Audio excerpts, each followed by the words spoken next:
Did you ever have a fun time where you thought that your clients weren't telling you 100% and you found it really difficult to defend them? Well, there's a difference between suspicion and knowing, and that's really important. And it's important that any of your listeners understand that, right? So, you know, why do you suspect your client might not be telling you the truth? Well, the answer to that is really simple. It's because the evidence is really strong, right? And so, you know, your client might have a story about, you know, their, excuse me, I should charge up, forgive me.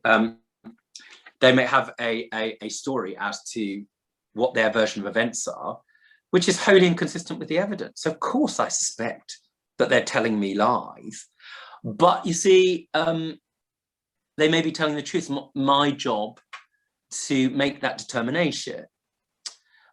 If I know, in other words, if a client says to me, by the way, Rob, I did do it, but I want you to defend me anyway.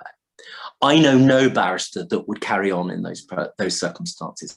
Not one single barrister.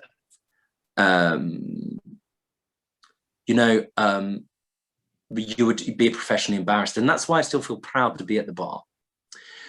But, you know, the thing about suspicion is, yes, undoubtedly there are cases, and towards the end of my career, when I was doing very serious law, and certain cases that undoubtedly interfere with your emotional chemistry. They're never the ones that people expect, by the way. They're not the murders or the terrorist cases. In nearly every case I dealt with violence, etc., there's no excuse for them, but you would always understand the human journey that had led them to be on the other side of the table from you. You could see their humanity, right? What was more common, where you'd meet real asphyxiating sociopathy, is in the cases of white-collar crime. People that had made determined choices to act in ways which were so wicked that they were unimaginable, to rob people of their life savings, etc. People don't often think about those people. They think it's always the murderers, etc. Yeah. But actually, very often, those are the most human actions, anyhow.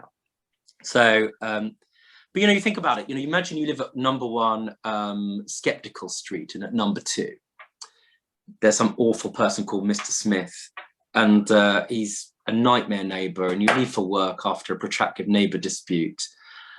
And you just say, after he's cut another hedge or whatever he's done, you say, oh, Mr. Smith, I'm going to kill you. And you go to work and you come back, living at number 1 Skeptical Street, as I say, and you leave for work, you're going to say, I'm going to kill you. And you come back from work and you've forgotten all about it. And out of nowhere comes a man in a grass skirt who's also hates Mr. Smith. And I don't know, he's wearing a Judge Rinder mask. And he puts a knife into Mr. Smith's back. You, out of sheer human altruism, run up to him, pull the knife out of his back. The grass-skirted man with the Judge Rinder mask has disappeared by this point. You go and pull the knife out of his back. He turns around, he looks up to you. All the neighbors come out of their houses. He's just dying and he shouts murder. And I come and see you and I say, well, I'm really sorry. You know, Miss Dewdney, Helen, if you don't mind, you know, it's not looking good. All the evidence is that the neighbors heard you say you were going to kill him that morning, and you're covered in blood and your fingerprints were over the murder weapon, and his last dying declarations of I'm going to kill you, oh, excuse me, it was you, is admissible in court.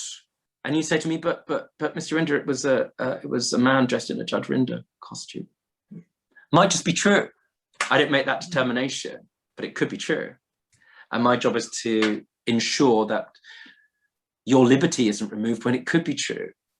That it's better that 11 guilty men go free than one innocent human is deprived of their liberty. That's the basis of our rule of law. Like it or not, it's kind of the golden thread which weaves itself into the tapestry that protects our democracy, really.